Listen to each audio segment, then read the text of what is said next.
Bonsoir à tous, soyez les bienvenus dans ce 19-20, une tragédie qui se compte sans doute en centaines de morts, 3 jours de deuil national en Grèce après le terrible naufrage d'un bateau de migrants, l'émotion et la polémique sur l'intervention des gardes-côtes grecs. Plus de pouvoir pour les propriétaires confrontés aux loyers impayés. Le bail pourra être résilié plus rapidement et plus facilement. Les associations s'inquiètent d'une fragilisation des plus précaires.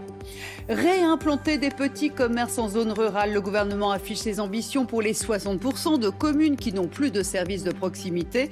Mais la réussite n'est pas toujours une question d'argent. La vie sauvage au cœur des champs rencontre ce soir avec une nouvelle génération d'agriculteurs qui gèrent leurs fermes comme des réserves naturelles. La faune et la flore reprennent leurs droits.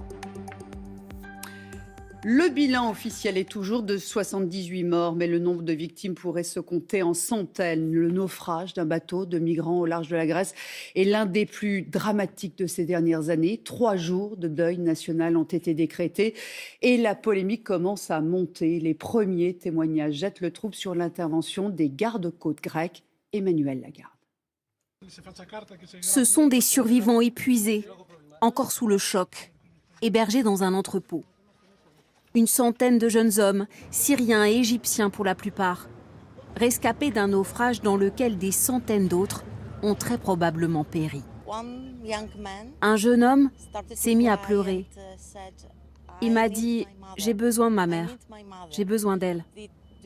C'était un moment bouleversant. Le jeune homme était l'un des passagers de ce vieux bateau de pêche surchargé. Certains témoignages évoquent plus de 700 personnes à bord. Le navire était parti de Libye 6 jours plus tôt pour rejoindre l'Italie. Mais au large de la Grèce, le moteur tombe en panne vers 1h40 mercredi matin. Les gardes-côtes grecs sont à proximité, en surveillance. Ils voient le bateau chavirer 20 minutes plus tard. Que s'est-il passé entre la panne et le naufrage? Les premiers témoignages sont troublants. Les survivants nous disent que le bateau a chaviré alors qu'il faisait l'objet d'une manœuvre où il était tiré par les gardes-côtes helléniques. Voilà ce qu'ils nous disent. Et qu'il était tiré pas vers les côtes grecques, mais tiré en dehors de la zone de secours en mer grecque. Un remorquage qui n'a jamais été évoqué par les autorités grecques. Selon la police des frontières européennes qui a survolé le bateau, les migrants n'ont jamais demandé d'aide avant de se retrouver en panne. Mais pour l'ancien Premier ministre grec, venu rencontrer les rescapés, cette absence d'intervention pose problème. Pourquoi ? Lorsque les autorités repèrent un navire surchargé avec 700 personnes en détresse, il n'y a pas de protocole qui oblige au sauvetage au lieu de permettre au bateau de poursuivre sa route, que ce soit via Frontex ou via les autorités grecques. Pour le moment, 78 corps sans vie ont été récupérés par les secours. Les recherches se poursuivent au large des côtes grecques. Ce soir, Michel Pial est toujours interrogé par les enquêteurs sur la disparition mystérieuse de sa femme en Vendée il y a 2 mois et demi. Sa garde à vue a été prolongée de 24 heures. Plusieurs proches du couple ne cachent pas leurs doutes sur le côté affabulateur de cet homme qui a donné des explications souvent contradictoires. Thibaut de Barberac, Claire Blondiot, Julien Delage. Demain matin, à 8h30 au plus tard, soit Michel Pial ressort libre de la gendarmerie de La Roche-sur-Yon, soit il est conduit devant le juge d'instruction. En ce moment, les enquêteurs qui l'interrogent cherchent à savoir s'il est impliqué dans l'éventuel enlèvement, séquestration, voire meurtre de sa femme, Karine Esquivillon. Et selon son avocat qu'il a vu aujourd'hui, l'homme maintient qu'il n'a rien à se reprocher dans la disparition de sa femme. Il est combatif, voilà. Si j'ai un mot à dire, c'est qu'il est combatif. Voilà, j'aurais pas d'autres déclarations à faire. Il coopère pour l'instant avec les enquêteurs ? J'ai déjà répondu à cette question, effectivement, et oui. Il est sur la même ligne que depuis le départ, il dit ce qu'il a toujours dit. Et ce qu'il a toujours dit, c'est que sa femme est partie d'elle-même de leur maison en Vendée. Cela fait maintenant plus de 2 mois et demi. Pendant plusieurs jours, elle lui aurait même envoyé quelques SMS, ainsi qu'à leurs 3 enfants. On a reçu des messages jusqu'au 31. Le 31, donc 31 mars. Le dernier message me disant qu'elle était, où elle stipule qu'elle n'est pas toute seule, qu'elle est accompagnée, etc. Il ne fallait pas s'inquiéter, c'était aux enfants. Et qu'elle partait dans un petit pays à côté de la France et qu'elle ne donnerait pas de nouvelles pendant quelques jours. Depuis, les enquêteurs ont établi que le téléphone de Karine Esquivillon n'a jamais quitté les abords de leur village. Et la famille de cette femme, décrite comme peureuse, a des doutes. Sa sœur dit qu'elle n'arrive pas à croire à la version donnée par Michel Pial. Sceptique aussi l'ex-mari de Karine Esquivillon, le père de ses 2 premiers fils. Ces derniers ont eu Michel Pial plusieurs fois au téléphone.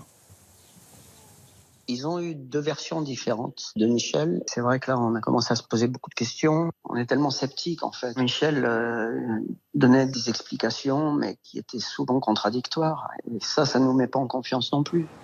Michel Pial est déjà connu de la justice pour des faits à caractère financier, comme des escroqueries. Quant à Karine Esquivillon, personne ne l'a revue depuis le 27 mars. L'auteur de l'attaque au couteau la semaine dernière à Annecy a été transféré dans un hôpital psychiatrique à Bron, près de Lyon. Ce réfugié syrien avait poignardé 2 adultes et 4 enfants. À ce stade, les expertises médicales ne permettent pas de se prononcer sur une éventuelle pathologie psychiatrique.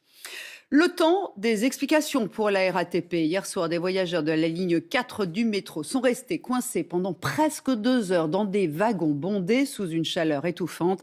La direction tente de minimiser ce soir, parlant d'un incident tout à fait exceptionnel. Mais la gestion du problème pose question à 1 an des Jeux Olympiques. Claire Vérove, Alain Locasio.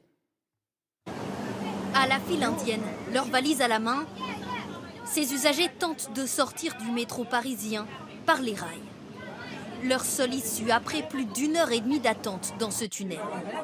Hier soir, en pleine heure de pointe, une série exceptionnelle d'incidents a bloqué sous terre 5 rames bondées. Les passagers finissent par descendre sur les rails, par eux-mêmes, dans l'obscurité et sans agent RATP.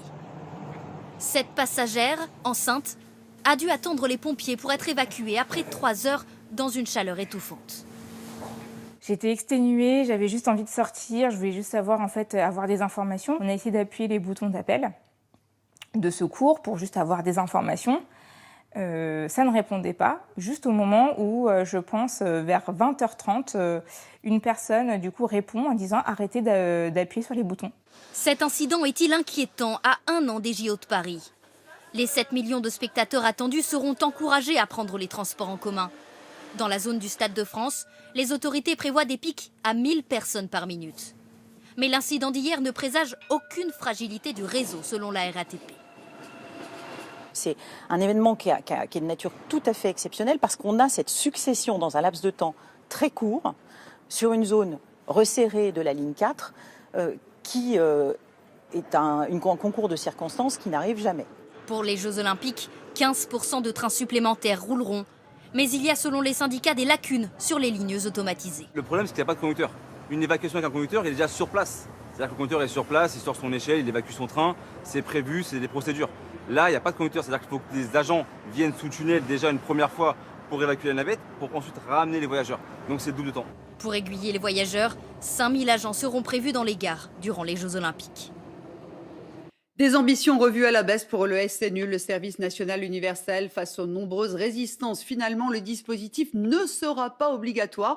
Il sera en fait intégré au temps scolaire sous forme de stage facultatif pour les élèves de seconde sur la base donc du volontariat. Et cela commencera en mars 2024. C'est un changement dans le rapport de force entre propriétaires et locataires. Le Parlement a définitivement adopté un texte qui renforce les sanctions contre les squatteurs et accélère les procédures d'expulsion des mauvais payeurs.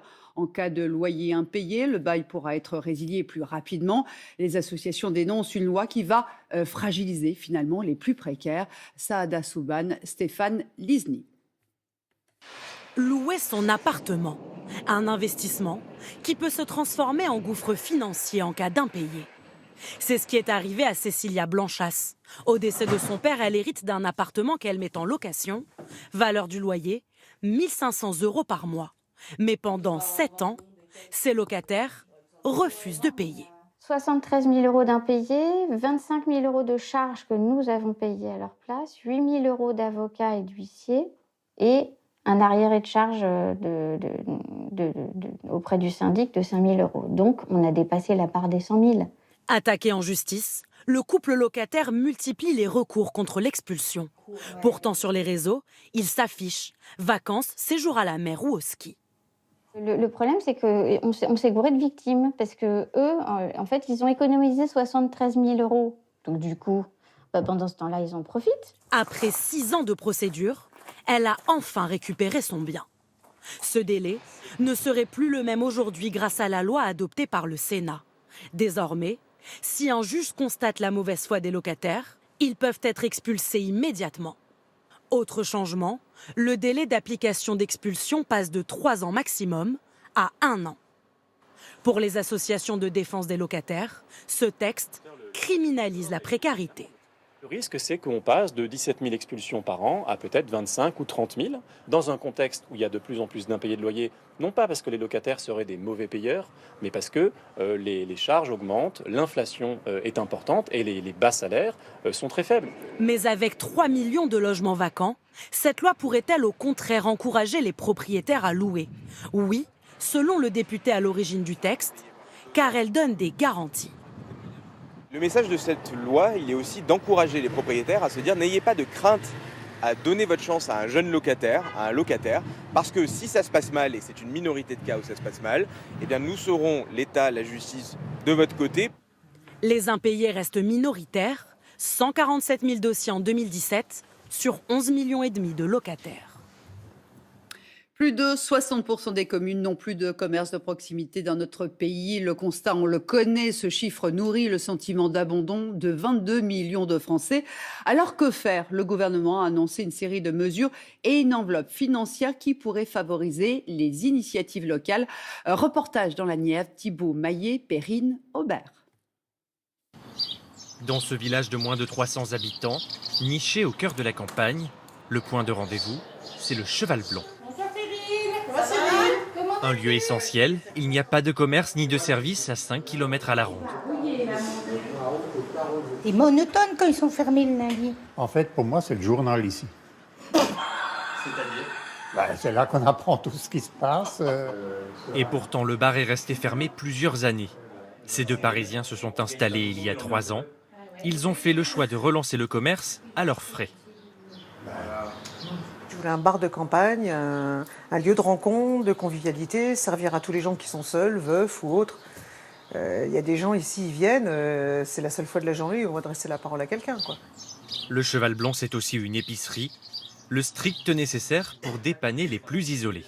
C'est pas toujours facile de partir faire des kilomètres pour acheter juste un truc qu'on a oublié. Un commerce, un lieu de vie. À 50 km de là, le maire de Chaumard en rêve. L'épicerie a fermé il y a 10 ans, même sort pour l'hôtel-restaurant. Pour relancer le village, le maire mise tout sur cette vieille grange. On va dans ce bâtiment-là, où il y a les portes, là, ça sera une partie bar-restaurant. Et le fond, un peu plus loin, il y aura une partie épicerie. Coût des travaux, plus d'1 demi-million d'euros. Le maire vient de recevoir une nouvelle subvention, 50 000 € de la part de l'État. 50 000 € pour une petite commune, c'est très important. Déjà, on n'aurait pas pu équiper toute la cuisine, donc ça permet de passer sans augmenter les impôts, sans qu'il y ait d'impact sur la population. Dans le village de 200 habitants, le projet suscite de l'espoir, mais certains sont un brin inquiets. J'espère que je ne vais pas trop avoir de nuisance devant ma porte. J'espère que vous n'en aurez pas du tout. Ah, oui, voilà. On ira souvent là-bas, parce qu'ici, ça manque. Le maire peine encore à trouver un volontaire pour assurer la gérance. Il espère ouvrir au printemps prochain. Et le plan de revitalisation du gouvernement rappelle l'opération 1000 cafés lancée il y a 4 ans. Julien Cholin, bonsoir. Alors, quel est le bilan aujourd'hui ?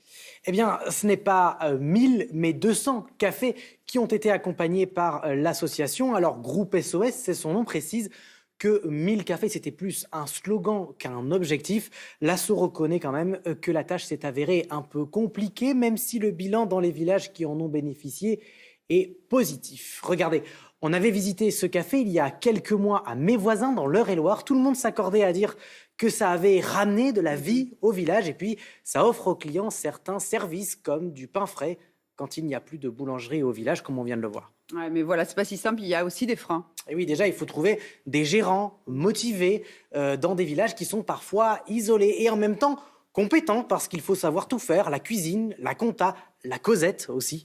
Et surtout, il faut trouver des locaux à occuper avec des normes à respecter dès que vous faites de la cuisine ou que vous vendez de l'alcool. Et pour que ça marche vraiment, il faut bien sûr l'adhésion de la population. Oui, et qui viennent consommer surtout.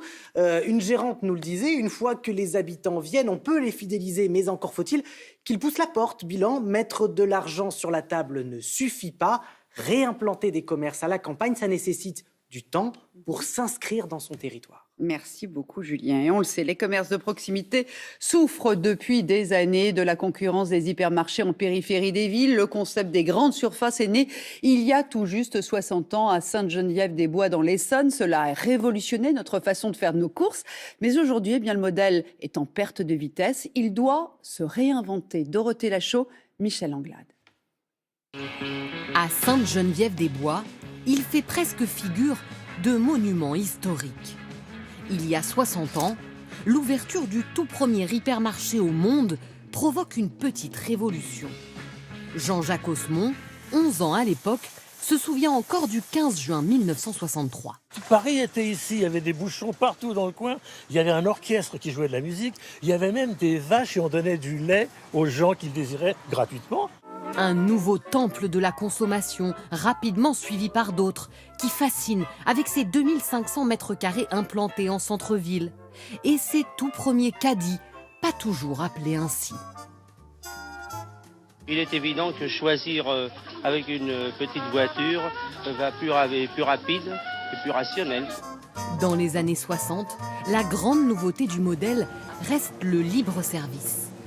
Dans une boucherie, par exemple, on attendait que le boucher nous serve.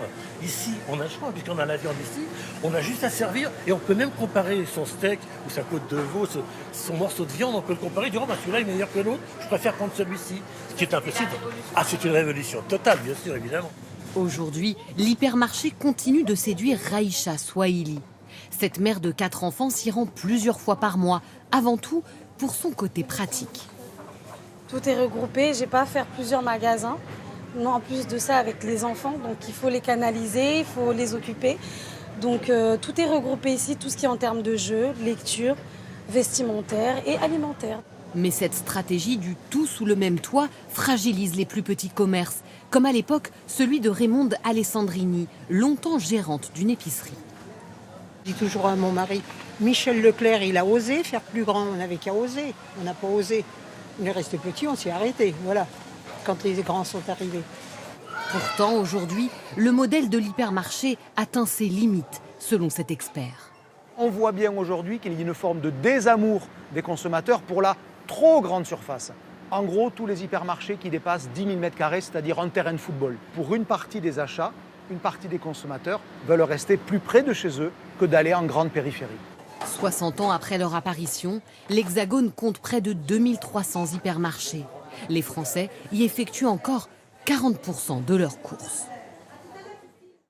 Encore une fois, des orages très localisés ce soir dans le sud-est du pays. Images impressionnantes de grêle et de pluie diluvienne à Grasse et à Châteauneuf-Grasse dans les Alpes-Maritimes. La préfecture appelle à la plus grande prudence si vous devez vous déplacer. Des intempéries à répétition qui ont parfois des conséquences sur le réseau d'eau potable. Plusieurs communes du Var dans le secteur de Fayence sont privées d'eau du robinet. Elle est impropre à la consommation. Et ça pourrait durer, Nathalie Jourdan, Séverine Neckelmann. À Calian, le hangar de la salle des sports s'est transformé en point eau. On a reçu un SMS de la Régie des eaux et de la commune de Calian qui nous dit qu'il ne faut pas consommer l'eau. Chaque habitant a droit à 2 bouteilles par jour. Depuis la veille, la file d'attente est continue. Il y avait une queue d'une bonne centaine de mètres. Ah oui, voilà. Cette jeune maman est déjà passée s'approvisionner hier. Ça vous inquiète, non? Pas plus que ça, non. Bon, c'est des choses qui arrivent. Des choses qui arrivent surtout lorsque des orages surviennent en période de sécheresse. Après les fortes pluies, les cours d'eau se chargent en impuretés. Les relevés de turbidité pratiqués dans la Siagnole sont sans appel. Le niveau maximum autorisé est de 1 NTU. Donc aujourd'hui, on est à 7. C'est bien au-delà de ce qu'on devrait pouvoir délivrer pour rendre l'eau conforme. Dans ce réservoir, L'eau de la Siagnole est désinfectée avant d'être réinjectée dans le réseau d'eau potable. Là, le gros épisode est terminé, mais il reste des particules les plus fines. Il faut remplacer l'eau qui est impropre à la consommation par de l'eau qui est conforme. Donc il faut vidanger le réseau complètement. Dans le pays de Fayence, ce sont 17 000 personnes qui sont impactées par cet incident. La Siagnole alimente Fayence, Seillan, Tourette, Montauroux et Calian, où les robinets sont fermés en cuisine. À partir du moment où nous avons les bouteilles d'eau distribuées et qu'on peut se doucher quand même avec l'eau du robinet, honnêtement, on peut se débrouiller très bien. Et il va falloir se débrouiller encore quelques jours. L'eau du robinet ne devrait pas être potable avant le milieu de la semaine prochaine. Gérer sa ferme comme on gère une réserve naturelle, c'est la philosophie des agriculteurs que vous allez découvrir ce soir. Ils font partie d'un collectif qui veut réintroduire la vie sauvage au cœur des champs. Ils travaillent la terre sans pesticides et laissent faire la nature qui reprend ses droits. Victor Frédéric Beaune. Faire de sa ferme une réserve naturelle de biodiversité. Dans le Morbihan, Martin Diraison s'est lancé ce défi il y a bientôt 5 ans. Cet ancien naturaliste, devenu paysan, cultive ici une quarantaine de légumes de saison. Et ses parcelles envahies d'herbes hautes ne ressemblent pas à beaucoup d'autres. C'est de la prairie qu'on pourrait d'ailleurs faire pâturer. Cet espace-là, par exemple, n'a jamais été tondu ou gyrobroyé ou quoi que ce soit. L'idée, c'est vraiment d'accueillir au maximum la vie sauvage au cœur des parcelles même. C'est pas juste en périphérie ou dans un coin un peu reculé de la ferme. Sur leur terre, le maraîcher et sa compagne éleveuse ne cherchent pas à exploiter chaque mètre carré. Au contraire, ils multiplient les espaces de biodiversité. Des prairies pour attirer les pollinisateurs, ou encore une douzaine de mares restaurées pour faire revenir les amphibiens. Les résultats sont déjà là. Là, c'est une alouette Lulu. Et ça fait partie des oiseaux qui ont le plus morflé de l'industrialisation de l'agriculture. C'est un peu grisant de se dire qu'on a cette possibilité de voir ce changement assez rapide et les impacts positifs et la joie que ça nous procure aussi, en fait, tout simplement. Ces pratiques, ils les mènent au sein d'une association, Paysans de Nature. Ça, c'est Anacamptis laxiflora. C'est la petite nouvelle de l'année. Avec un objectif, développer ces fermes de biodiversité au reste des terres agricoles qui recouvrent près de la moitié de notre pays. C'est vraiment là que, sur ces espaces-là, qu'il y a une énorme part des enjeux en matière de biodiversité. Et c'est sur ces espaces-là qu'elle a dégringolé le plus depuis un demi-siècle, voire un siècle, quoi. Alors, pour changer la donne, l'association cherche à convaincre d'autres agriculteurs. Dans le nord de la Bretagne, cette technicienne biodiversité rend justement visite à 2 éleveurs qui ont changé de cap. Donc c'est une prairie qui a fait partie d'une rotation et que vous avez implantée. Depuis 2 ans, Guy Leroy et Jacques Prier ont mis fin à 25 années d'agriculture conventionnelle. On labourait le quart de la ferme, le quart des 75 hectares, et tout le reste, c'était que des cultures, du labour sur du labour sur du labour, avec des intrants, donc des engrais, des pesticides. Maintenant, c'est l'inverse, on a les 3/4 de la ferme qui sont prairies. En bordure de ces prairies, des haies ont été plantées. Et entre autres, là, on a mis de l'églantier parce qu'il y en avait dans la haie qui est juste à côté. Donc c'est une plante qui se comporte bien dans les haies, un peu sur les coteaux comme ça. La production de lait est aussi passée en bio. Un peu plus de travail sur la ferme, mais le changement n'a pas été insurmontable pour autant. J'ai l'impression que ce n'est pas si compliqué que ça de faire quelque chose. Beaucoup d'agriculteurs vont peut-être dire exactement le contraire, ou hurler, mais en fait, je pense qu'on a vraiment une action possible sans que ça nous coûte vraiment, quoi. Et tout en retirant certains bénéfices de ça. Leur ferme est restée rentable économiquement. Une transition réussie qui doit servir d'exemple selon eux. Aujourd'hui, Paysans de Nature regroupe plus de 150 agriculteurs en France. Votre soirée sur France 3 à 21h10, le premier épisode de notre mini-série dans l'intimité du général de Gaulle. Le général de Gaulle incarné avec brio par Samuel Labarthe. Excellente soirée à vous, je vous dis à lundi. Bonsoir. Retrouvez toute l'info en continu sur le canal 27.